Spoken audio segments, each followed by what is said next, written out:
Welcome to Harikethan channel. ఎలా ఉన్నారు? బాగున్నారా? నేను ఇప్పుడైతే బెల్లం ఆవకాయ పెడుతున్నానండి.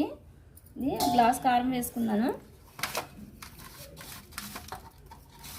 దీంట్లో సకానికి కొద్దిగా వెంతిగా వేసుకుంటున్నాను. ఉప్పు అలాగే ఆవు పిండి కూడా వేసుకుంటున్నానండి.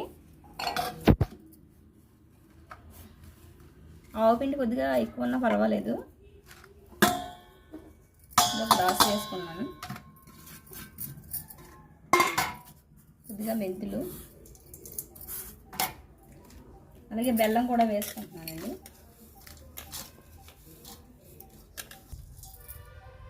వేసుకుంటున్నాను.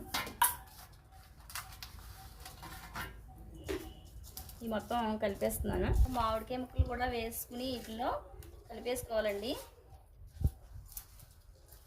మొత్తం ఇలా కలిపేసుకోవాలి.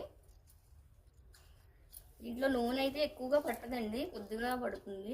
ఆవకాయ అంత ఎక్కువగా దీంట్లో నూనె పట్టదు. ఇది రెండు రకాల పద్ధతుల్లో చేస్తారండి. ఇలా కలిపేసి ఊరబెట్టేసుకుంటారు,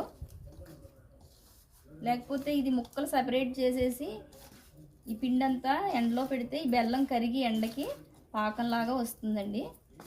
అలా కూడా చేసుకుంటారు. తర్వాత రెండు కలిపేస్తారు. అలా కూడా చేసుకుంటారండి.